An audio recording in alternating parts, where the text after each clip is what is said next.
wala pong poder na mag-accredit ng kahit sinong journalist. Yan po ay magiging labag sa kalayaan ng malayang pamamahayag. Ako nga po'y na-shock man takin ninyo.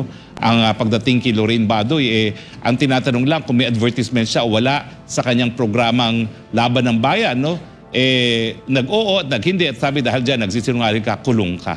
Pero itong kay Eric po ang issue, sakop ba siya ng sotolo na nagsasabi na mga mamamahayag ay merong karapatan na wag isa publiko kung sino kanilang mga sources dahil kung susunugin natin ang mga sources, wala na po magbibigay ng impormasyon, no, para malaman natin ang mga kababalaghang nangyayari, lalong-lalo na sa gobyerno, no? Inulan nga ng batikos ang Kongreso matapos nitong iligal umanong ikulong ang mga anchors ng SMNI na sina Eric Celes at Doktora Lorraine Badoy dahil lamang sa hindi nito pagbunyag kung sino nga ba ang source nila sa balitang gumastos ang House Speaker Martin Romualdez ng 1.8 bilyon sa kanyang mga biyahe. Ayon pa sa veterano at kilalang mamamahayag na si Jay Sonsa ay malinaw na labag sa batas na Soto Law ang ginawa ng mga kongresista at inaabuso umano nila ang kapangyarihang ipinagkaloob sa mababang kapulungan. Republic Act 11458,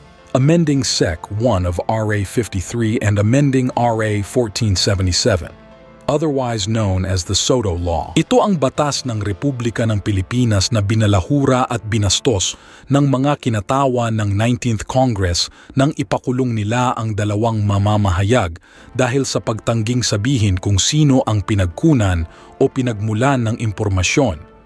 Malinaw ang batas sa pagsasabing hindi maaring pilitin ng kahit sino, kongreso man o korte, na sabihin ng isang mamamahayag kung ano at sino ang source ng kanyang impormasyon. Maliban pa rito sa naging bagong desisyon ng Korte Suprema, jurisprudence, na bagamat kinikilala ang contempt power ng Kongreso, hindi ito maaaring abusuhin ng mga mambabatas.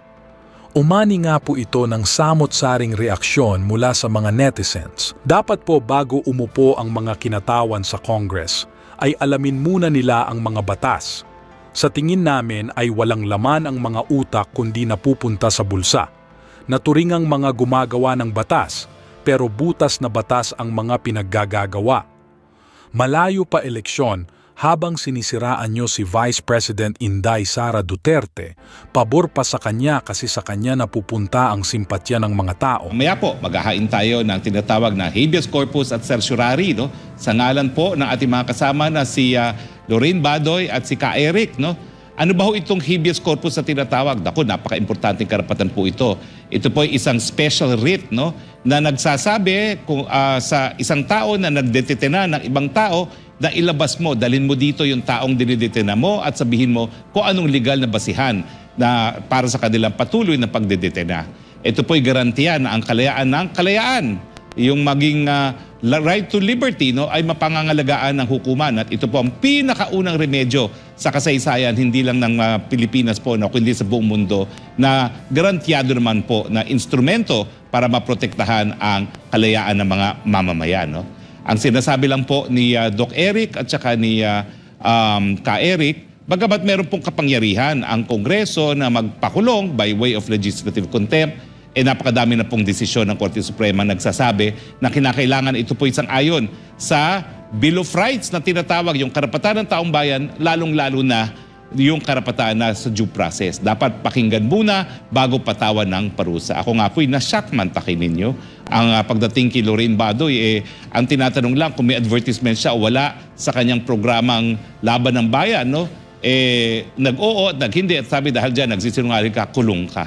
Pero itong kay Eric po ang issue, sakop ba siya ng Soto Law na nagsasabi na mga mamamahayag ay merong karapatan na wag isa publiko kung sino kanilang mga sources dahil kung susunugin natin ang mga sources, wala na po magbibigay ng impormasyon, no, para malaman natin ang mga kababalaghang nangyayari, lalong-lalo na sa gobyerno, no?